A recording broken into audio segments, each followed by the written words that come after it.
Welcome, everybody. It's Mr. Reality. Thanks for joining us. I'm with psychic medium Liz Cross. But first, a warning. If you're afraid of possessions, exorcisms, demonology, do not listen to this video. If it's spooky at night, you might want to listen to this during the daytime because we're going to attack 10 exorcisms from history.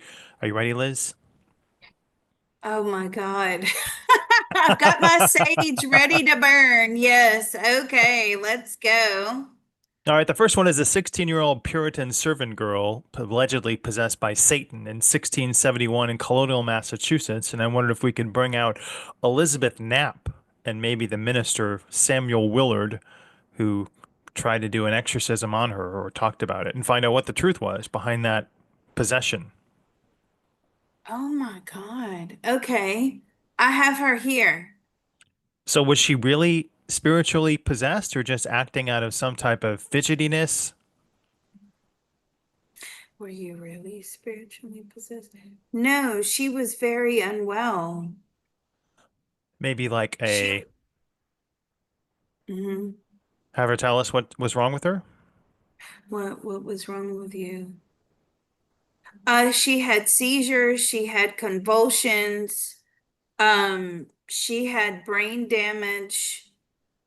Her She had a virus, and this was a result as a result of a virus, some sort of tropical virus that came into the area. I feel at the time what she's telling me is that they had a lot of like seafaring visitors, people that had gone to tropical areas. It was some sort of tropical related disease.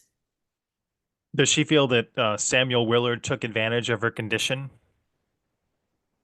No, he was just very naive. Okay. Why did she sign up for that lifetime for this problem? Why did she sign up for that lifetime? Well, when she signed up for this, she didn't really, again, this is where we find souls are signing up for things with that they don't fully understand, right? A lot of people want to know why the soul goes on this loop, right? Rinse and repeat, rinse and repeat. But it's because when they sign up for new things, they don't fully understand what they're signing up for, and they get themselves in a lot of hot water with it. And so has she had any other problems throughout her incarnation since the 1600s?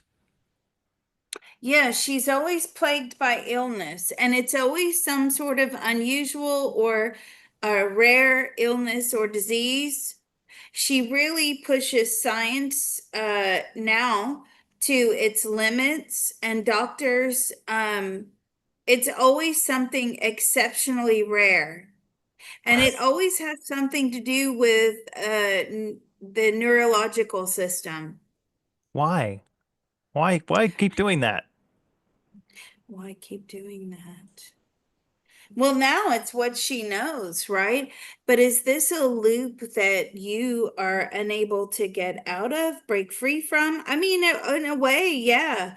But it's about bringing a lot of learning and a lot of evolution forward, because when you have new diseases, new conditions that are presenting themselves to scientists, to doctors, right? You really push those scientists and doctors to their limits to discover what exactly is going on. So there's often medical breakthroughs associated with her choosing to carry or be the one that brings about, this disease. All right, thanks, Elizabeth. Moving on, we're going to Gottliebin Dittus, who in 1842 in Germany was taken by Minister Johann Christoph Bernhardt. And I wanted to know if this was a poltergeist activity, and did Blumhardt's exorcism actually do anything?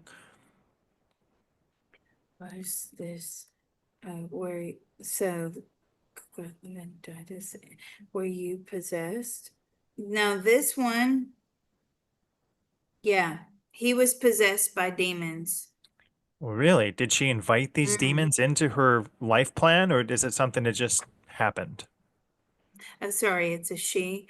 Um,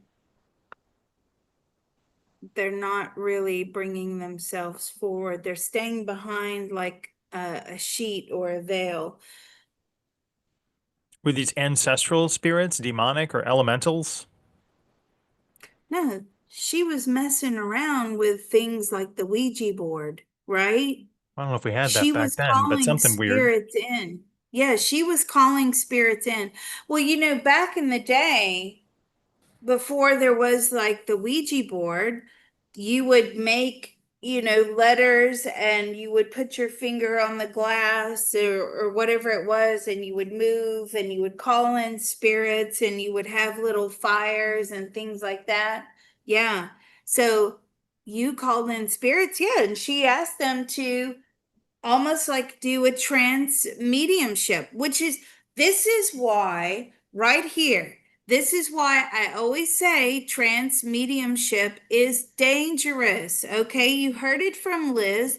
You make your own decisions, you do what you want to do, but this is, this can absolutely result in a black magic attachment or a possession. I would say, was the exorcism successful that the Blumhardt conducted? Was the exorcism? No, it made them go quiet, but did she ever get rid of the spirit? No. I read not as well published, but then did the demons also move to Blumhardt's daughter? Mm. Did they move to? Yes. And was he able to succeed? He didn't report about that much, but tell us about that situation. And they were trying to invade him as well. You see, these things always need a host, right? What happened? He just prayed and prayed and brought in like the white light and threw out any ungodly possessions, and there was no room for this darkness to thrive anymore, so eventually it would have to leave and vacate someone else. And what happened right later on to Gottliebin and then also to Blumhardt's daughter later on in life? Did it come back or was the exorcism successful? To the daughter it was successful. To Gottliebin, she had to carry that with her for the rest of her life, but it allowed her to live. It sort of stayed in the background because, again, it needs a host. So these things are very clever. If they think that they're going to have to vacate where they reside, then they'll dampen down, they'll quiet down, is what I'm getting, so that they don't perform any more exorcisms, because trying to take over a new body is actually quite difficult. Now, some of you may have heard me talk about this before, where I used the CTT. Well, I tried to remove a black magic attachment from someone who was engaging in trance mediumship, automated writing. And I was able to push it further and further out, but it very much was threatening me. It was like, I'm going to come take over your body and I'm going to do this and I'm going to take and it threatened me. It said, I will take over the bodies of your children. And I was like, whoa. But at that point, that was a little shocking, but did it haunt me? No, because what it wanted me to do is it wanted me to stop what I was doing. And we must have done, I don't know how many CTT sessions to get rid of it. But then this person wasn't only just using CTT, they were also using other methods, other, exorcism methods, where the person is sweet talking, and sending love to the entity, to the demon, to the black magic attachment. So, whatever work that I was doing to push it away with the CTT, when you're giving these things like love and a space to talk, well, what are they doing? It's still a consciousness that is self-aware and wants to grow, right? Wants to maintain and grow. So when you're sweet talking these things, they get stronger. So whatever I was doing, other measures that were being used were enticing it, back in, unbeknownst to them. Did it carry over into her next lifetime, or did it stop when she died? No, she can't get rid of this thing. This thing is, and that's the other problem. The other problem is that I have found, and this is confirmation, that once you have these things, they don't die with you in this lifetime, right? When you pass in this lifetime, you think you got rid of it. No, these things follow you throughout many lifetimes. Is she incarnated now, and is it attached to her now? It's still attached. She's not incarnated at the moment. How did it get into the spirit world if it's attached to her? Isn't there some sort of gateway or Hmm. sense tree up there? How did it get into the spirit world if it's not attached? How did you get in? No, no, no. It becomes part of the energy field. It's like a darkness that is embedded into the energy field. So now the trick is you've got to isolate in that energy field, and of course you can't do it in spirit, right? You need to be on the earth plane to do this. You have to isolate that energy, and then you have to facilitate a removal of that energy, and then quickly fill in the space with white light, or this thing will come back and reattach. Seems Now, like when they I should was have. doing that thing, sorry, when I was doing that thing, that pretty much also confirms why I was pushing it away and pushing it away and pushing it away with the CTT. Could I get it to detach? No. I didn't, I wasn't, I don't know how many sessions we did, maybe 10, 15 sessions. We still couldn't get this thing to detach. Maybe there needs to be better sanitation processes up there for souls to make sure that they're sanitized before they cross over into the spirit plane. All right, let's move on to the next one then. This is Emma Schmidt, or Anna Ecklund, from 1928 Iowa, said to be possessed by her father, aunt, and other demons, and laid in a 23-day exorcism where she was vomiting objects, speaking in tongues, and levitated. She later recovered. But was Anna Ecklund also possessed by something? Were you also possessed? Absolutely, she was. Yes. How did it attach to her? Was it from previous incarnations or something she was dabbling in? How did it attach to you? And she said it was her father. Other relatives were possessed. Were these were these ancestors? I mean, she's telling me these were like ancestors that were wanting to come back in. Now, she comes from a long line of people that play around with black magic in the dark.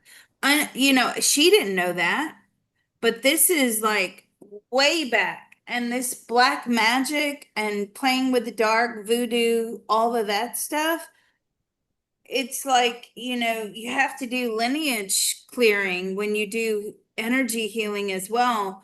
If you got this stuff lurking around in your lineage, I mean, it could come back. Now, was this something from a past life that, yeah, you see, she was dabbling in this black magic voodoo stuff in a past life going way back.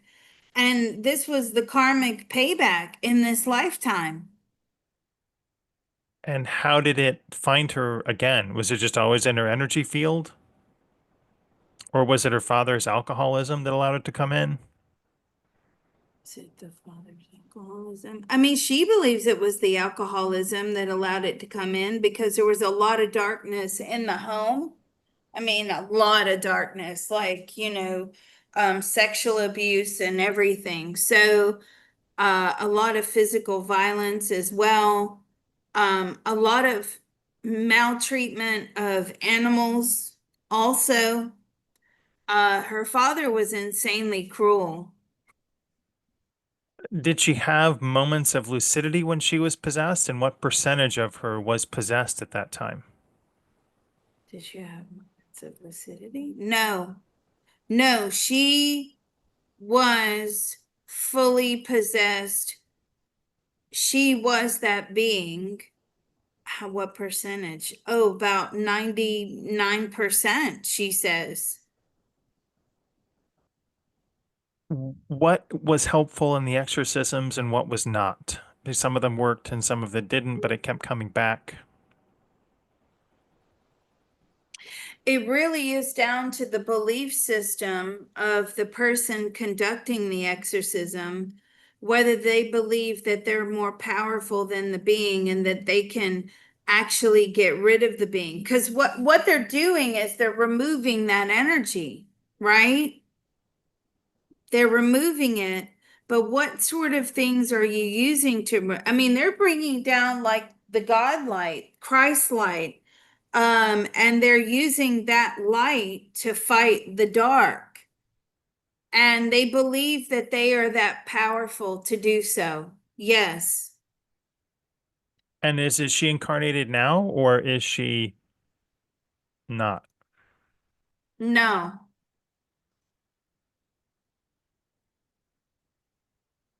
Does it torment her when she's on the spirit plane now, or does she forget about it? Because No, shouldn't it she does. remember if she remembers all of her incarnations? But you remember your incarnations on a soul level. When you're here on the earth plane as a conscious mind, you don't remember that. You don't have access to those memories.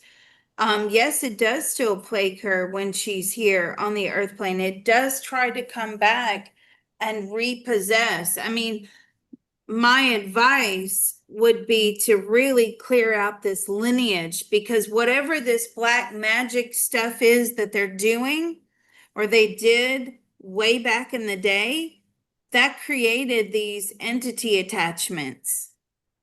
You said something which I wanted to clarify.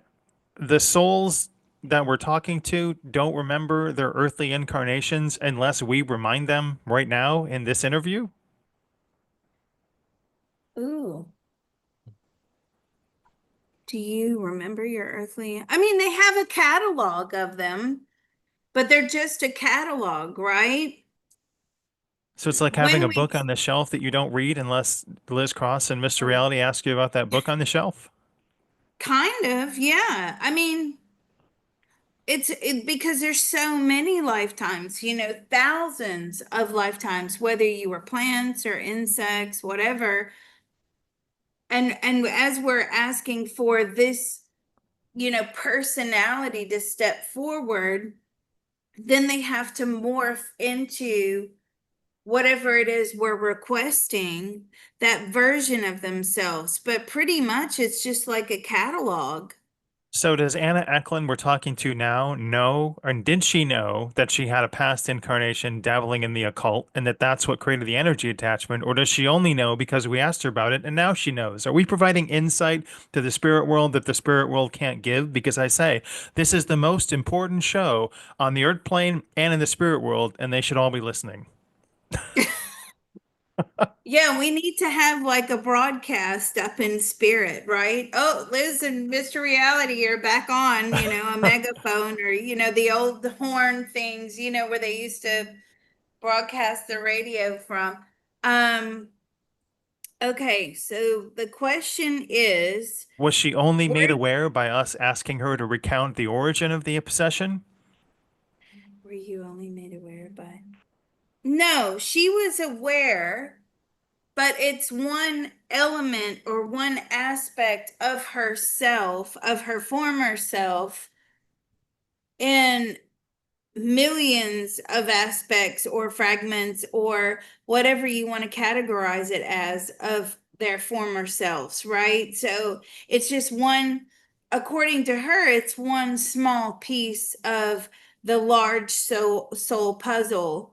Um, so she didn't deem it as that important, but I'm saying you've got to see this as important because this thing, when you end up with an entity attachment, it really stops the consciousness expansion, the unlocking of the brain. It really wants to prevent you from going there. Now, some people, like the one that I was working with, really learned a lot and gained a lot of spiritual insight because of the entity attachment, but did it get rid of it? No. And when we looked into the past lives of that person, um, this thing had been following him for I don't know how long. God, so many lifetimes. And there were we uncovered lifetimes when this spirit or this black magic thing was actually in physical form, and this person had been very cruel to it or for whatever reason, and so it was some sort of karmic debt, and the because of the karmic debt, it allowed him, the karmic debt was large enough that it allowed for this black magic attachment to come in and stay, right? But they got it through automated writing. So they Wow. weren't really grounding and protecting. They just were inviting whatever it was to come in through their body and take over and do automated writing. Yeah. And unfortunately for them, it was a black magic entity attachment, I don't let friends possession. drive my car and I don't let demons drive my body. And I think that's a lesson we should all learn. The next one comes to us from South Africa. This is Clara Germana Cele, a 16-year-old orphan girl at a Catholic mission who spoke in several unknown languages, displayed superhuman strength and levitation, and her exorcism was conducted by a couple of different priests. Can we bring in Clara and ask her what's up with that? Were you possessed? She wasn't possessed. She was extremely mentally ill. She was split personality schizophrenic. What about the levitation? Was that made up? Was the levitation made up? She believes so. Was the Catholic mission then just trying to exploit her mental illness, maybe for maybe people donating to them? Or Ooh, was the Catholic mission trying to? No, they really believed she was possessed. what was the mental illness that she had? Was it like schizophrenia, brain problem? Was it schizophrenia? It was like major schizophrenia. But I feel she had some sort of trauma or hormonal event that almost changed her brain chemistry overnight. And So that's why they believed it was a possession. what effects did the exorcism then have on her mental illness? It made her feel lighter. It made her feel better. It made her feel as if she could function in normal society, right? Whatever normal society is. But it made her feel like she could go about her daily life. It really did take out a lot of negative energy from the energy field. All right, Clara, thank you. The next one comes to us from, this is a more recent one. Oh Uh, Lord. where is it here? Anneliese Michel, a German homicide victim, has had epilepsy and psychosis and underwent 67 exorcisms and died of malnutrition, and her parents and priests were both convicted. But she said she claimed to be possessed by Lucifer and Hitler and a myriad of other demons. Was she truly possessed, or did it just have a Mhm. epilepsy and psychosis issues? Were you truly possessed? even as I talk to her now, something's not quite right with her. Were you possessed? No, she was mentally ill. So were you um did you have she was epileptic. And did you have schizophrenia? I mean, she had all sorts of issues here on the earth plane. Did you believe that you were possessed by different entities, different personalities? No, that wasn't the case. But was it the case that these different personalities were taking advantage of your situation, these beings, and they were trying to infiltrate? I mean, it's very possible, she says. Look, as I connect with her on a soul level, she is a very young soul, okay?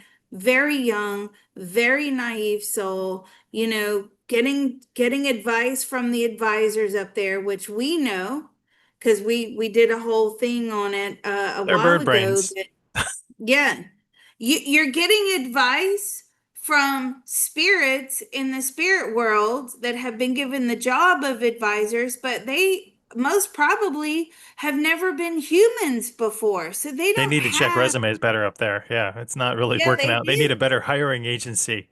Um, so how many incarnations has Anna Elizabeth Michelle had as a human being? Since the last none. How many human she has? Oh, really? How many human? She's only had four human lifetimes. I told you she was a What's young the soul. I lowest we've knew ever that. heard ever? No wonder you said it I was difficult to connect know. with her. So where did she come from? And is that it seems like maybe spirit then is taking advantage of younger souls and giving them trauma that maybe they shouldn't sign up for. Wow. Yeah, I'm just as shocked as you are. So, where did you come from? I mean, she came from Source. She was fragmented, a fragment of Source, and I mean, she quickly went through a lot of, plant lifetimes, amoeba, insects, where I mean, but all of her lifetimes were very, very short. There was no real longevity, and she's only had four of these human lifetimes. Do you know what decisions you're making as a human? No, she has no idea. So she's getting all this input from all these things up there. Do you believe oh, let's ask, do you believe it's a setup? Do they take advantage? Yeah, they do.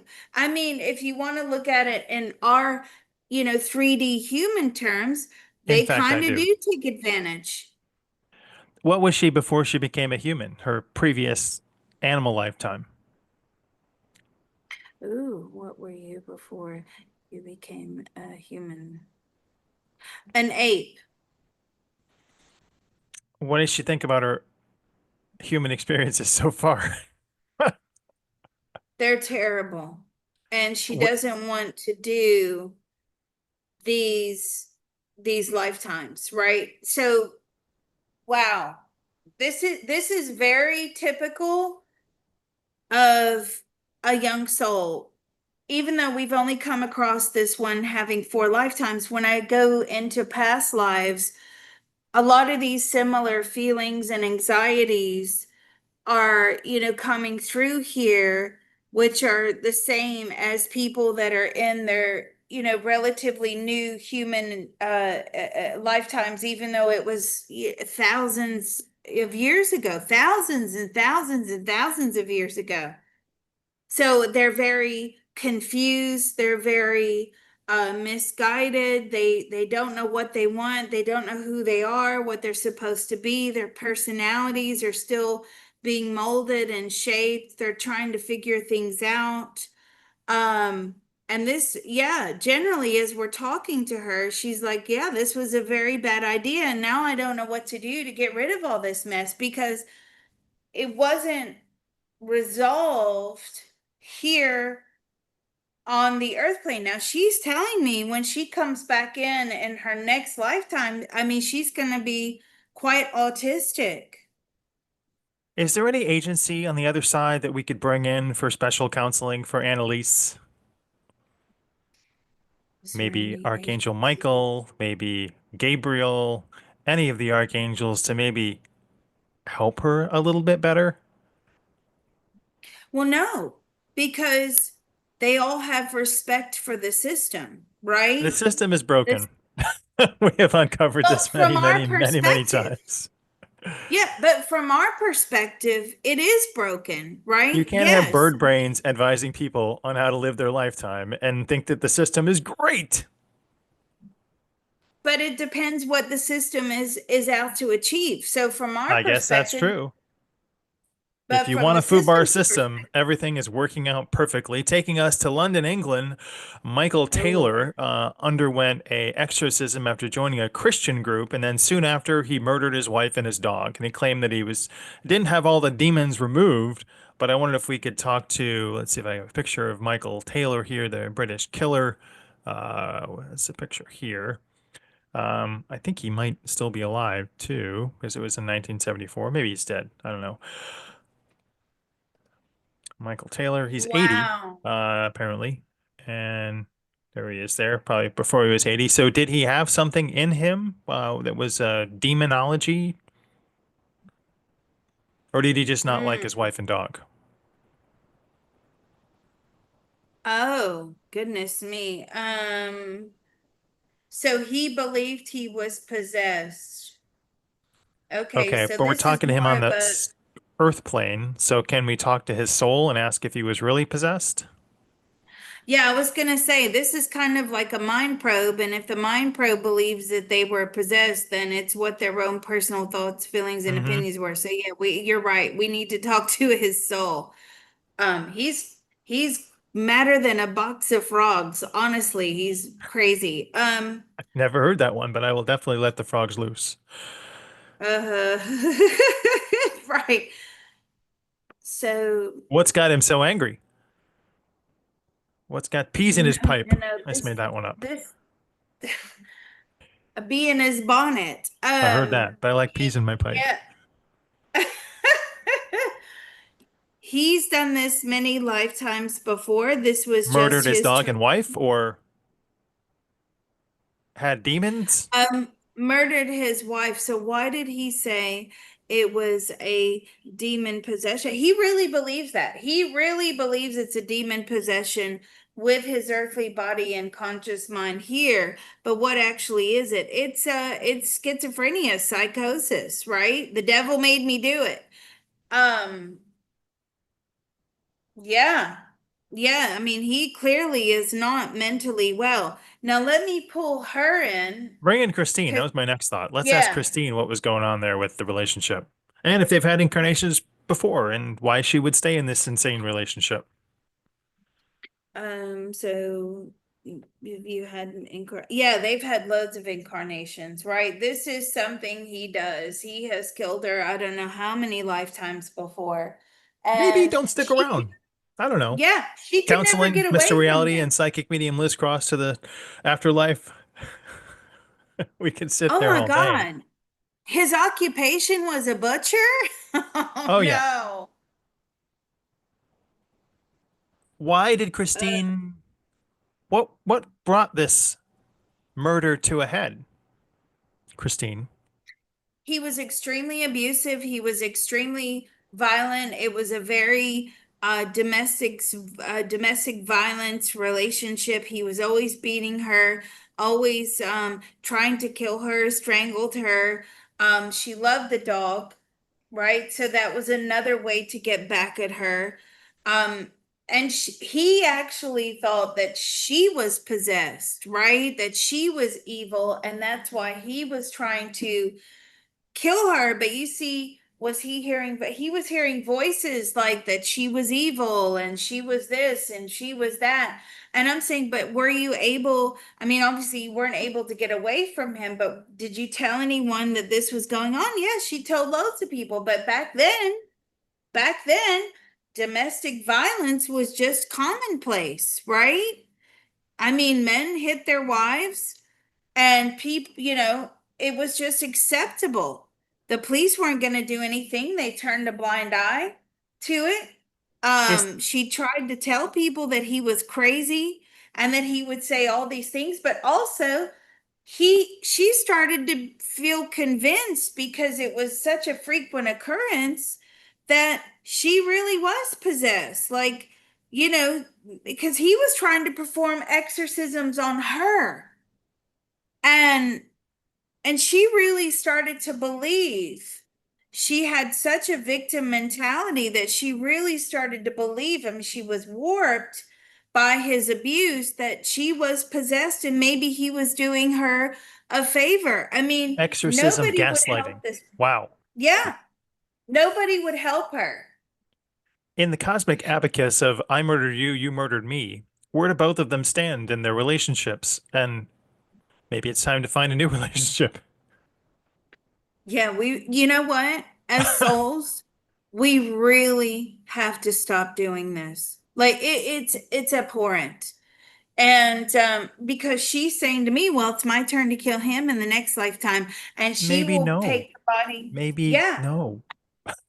What we need is some sort of CTT facilitator in spirit. Now, here down on the earth plane, we can facilitate CTT for our loved ones in spirit, right? We can to let them resolve these issues, maybe to find new soul families, stop making these destructive contracts. I mean, because on a soul level, she's just told me she loves him on a soul level and she's looking forward to seeing him and what a magnificent role they both played, Oh, right? good Lord.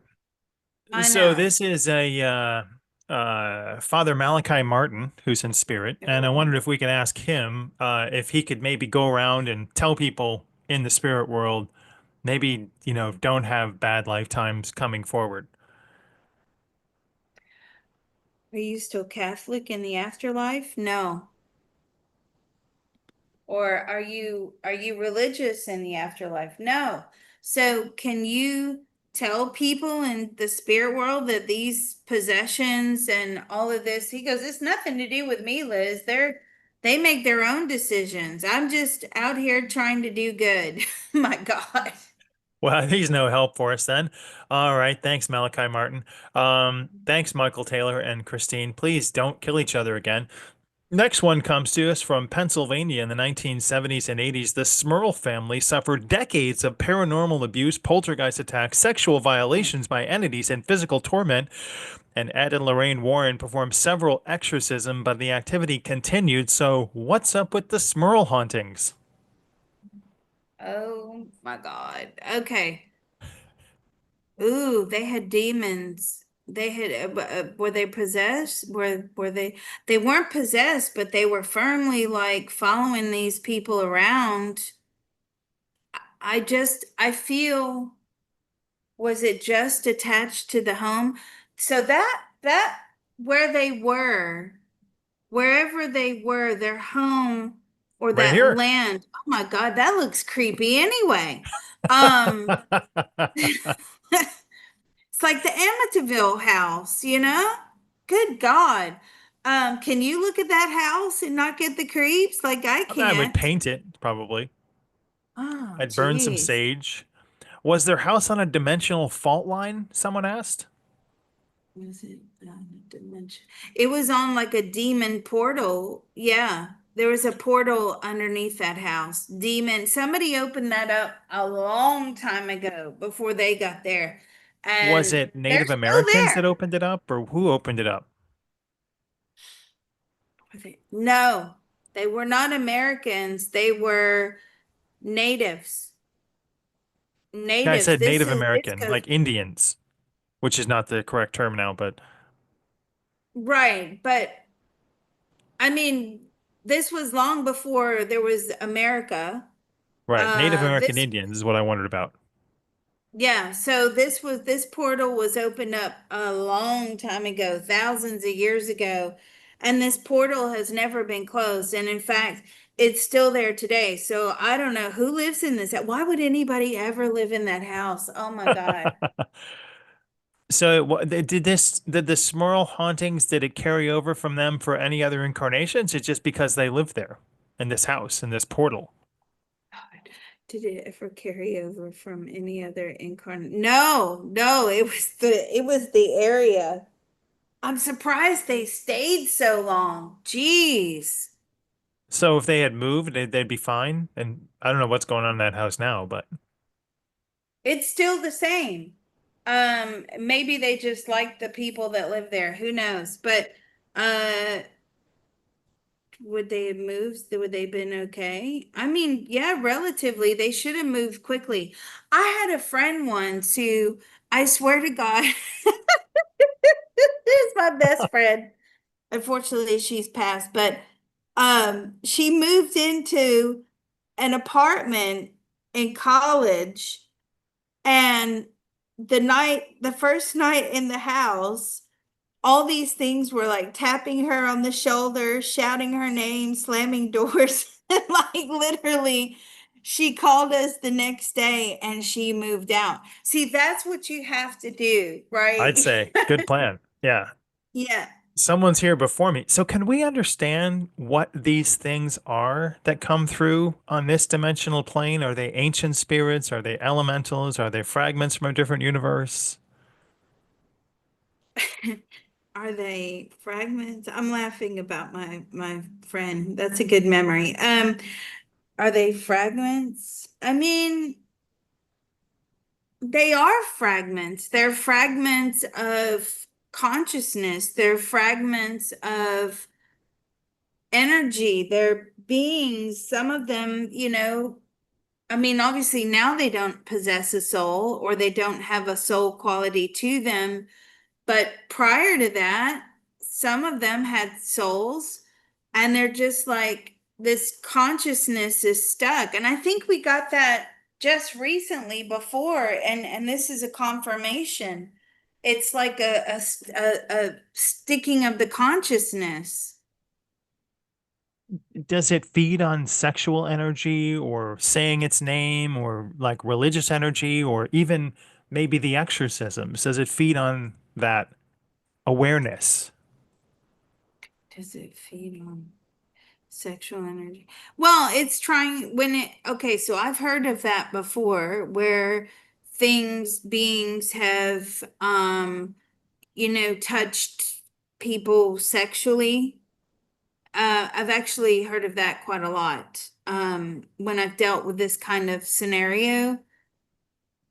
And why do they do that? Because they're wanting attention. They're wanting to show how powerful they are. And at that point, they're trying to have a relationship with the body that they're, really trying to latch onto. So anytime you get that sort of, sexual touching or inappropriate, yeah, obviously it's inappropriate, right? Put Just your house know up for that sale. that's them, yeah, that's them trying to, that being, that entity trying to have some sort of relationship. They're not capable, if they're dark, they're not capable of loving you properly in a white light way. Because if you love someone properly in a white light way from, afar spiritually, you let them be, right? And you just give them love and signs from spirit and, virtual spiritual hugs and things like that, and let them know that you're there. These nefarious things are really trying to lure you in a very different way. I mean, Don't make your friends with loved ones in demons. spirits would never do that to you. This is Latoya Ammons and her children in 2011 in Indiana. Said she had some dramatic possessions, levitation, walking up walls, growing voices witnessed by police and social workers, and Catholic priests conducted multiple exorcisms. What's going on with Latoya and her hauntings? Was she possessed? No, she wasn't. She wasn't possessed. But again, even performing an exorcism Did she make it out? on a mental illness. I mean, no, I mean, in her mind, she thought it was really happening. Okay. She's alive, so you're right. Right.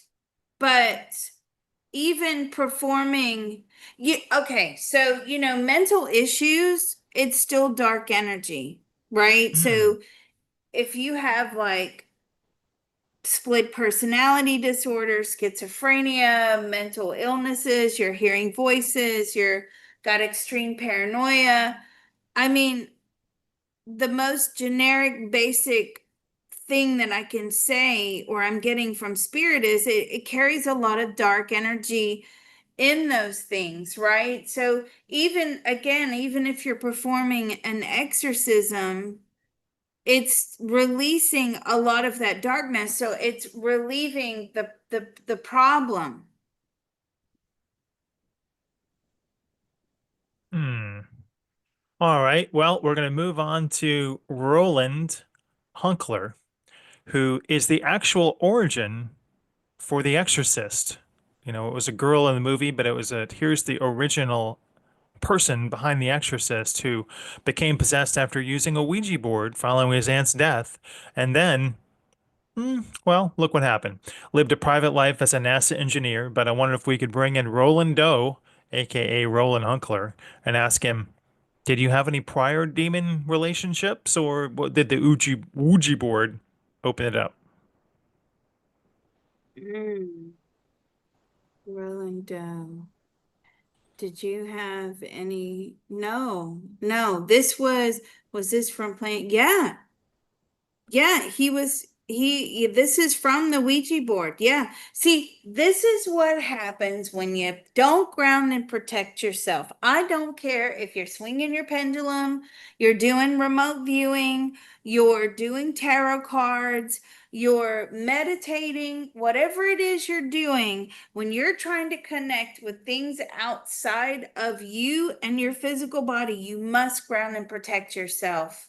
I teach a spiritual protection, the first thing in my temporal awareness perception and remote viewing course, which I'll begin next fall. But if anyone's interested, they can contact me on my Ko-Fi page or anywhere else, and you can find me. But I always teach that because it's the most important thing to protect yourself and set up barriers that are designed to keep out entities. So very, very important. The entities that are And attached to Ronald or Roland, are they still with him or have they disconnected from him? no, the priest got rid of them. But you see how you teach your remote viewing class, your class is that no other than I'm aware of remote viewing instructor teaches people to do that.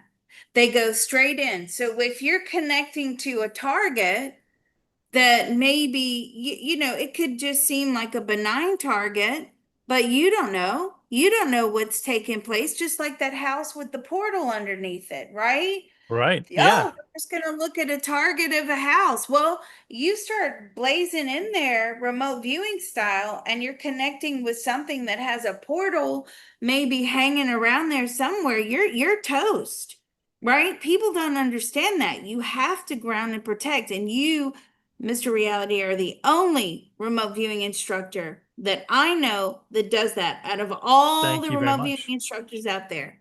I've taken Okay, other so remote viewing courses. They never bring it up. And when I say, shouldn't we do this? They say, ah. yeah, yeah. Did the Well, they priests don't and like they don't like mediums either. Trust me. I mean, I got booed at did the the remote priests in viewing Roland's conference. case ever feel any fear or were they ever tangentially possessed by his demons? Mm.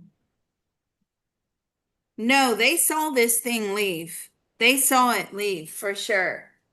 Um, in fact, when it left, it cracked like the ceiling is what I'm getting. I've never seen that movie. I can't face that. I just no.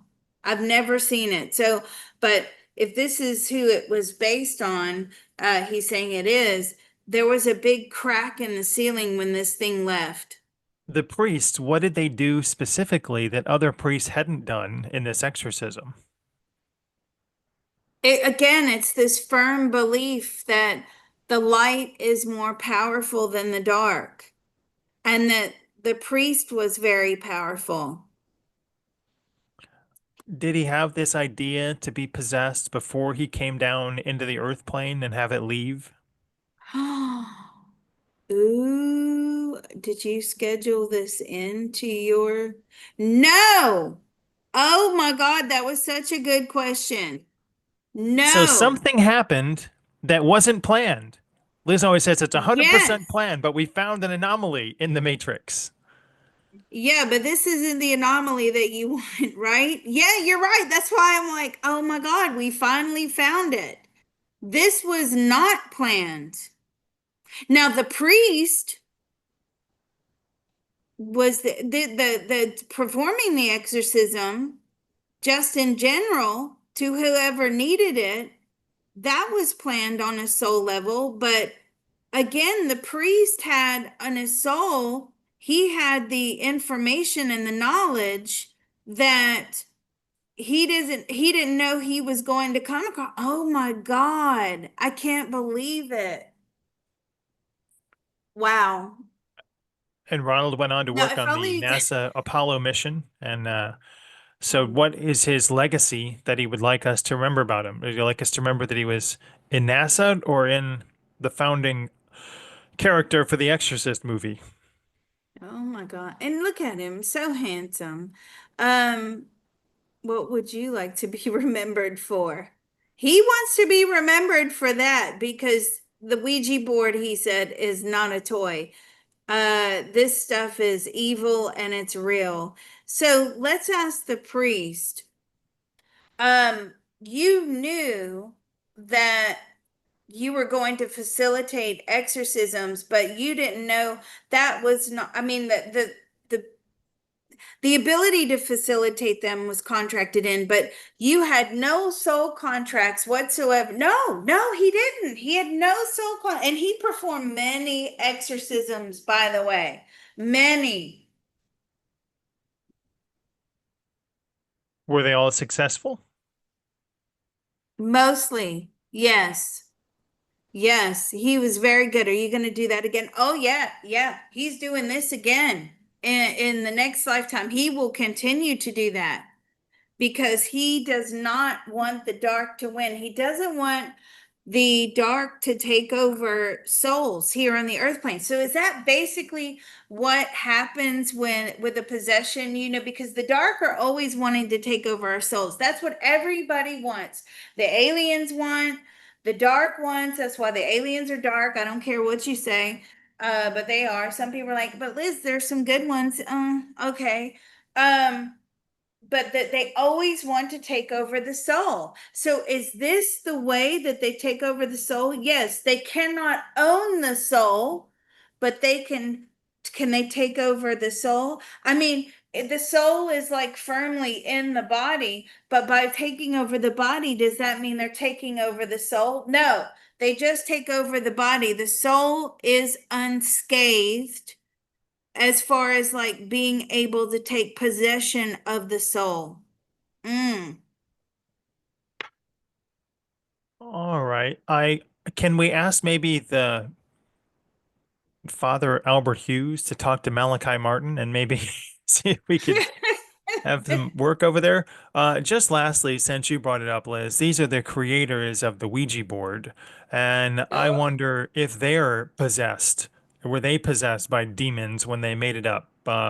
Elijah Bond, Charles Kennard, and others in Baltimore, Maryland in 1890 when it was patented, tied to the American spiritual movement, which was popular after the Civil War, marketed as a parlor game. But what's the truth and who inhabited them to make the Ouija board something part of our current vernacular? Whoa. I mean, they were channelers. They were mediums. And it doesn't possess. Okay, so here's the thing. With the Ouija board, it's not supposed to possess the person. It's supposed to move the object, right? So the energy it's using, so when you put your hand on it, you're putting your energy into the object And with the spirit connecting to whatever that little triangular thing is you want to call it, but whenever the spirit is connecting to that, when you have your hand or your fingers on that thing, that gives it enough energy to move it. It helps to facilitate it being moved, and of course, it spells things out, right? Um, were you possessed? Well, they believe now from the other side that there were times where dark entities were trying to possess their body, yes, but it didn't happen. They were very strong channelers, very strong mediums. Well, Liz, this has been compelling, awesome, and fantastic. I hope everybody Wow. enjoyed it, and let us know what you'd like us to look at next. And I appreciate each one of the people that we spoke with this evening and this morning and out there. Thanks so much, Liz. It's always a pleasure and illuminating to have a chat with you. Well, and you put this together all by yourself, and you deserve some tips. So, Mr. Reality's tip I'm jar not going to is buy a Ouija board listed with down it. I below. No, promise. God, please. You don't need to. You got Do me, not send man. me. Anytime. Oh, yeah. Do not send me Ouija board money. All right. Thanks, everybody. We will see you next time. That's hilarious.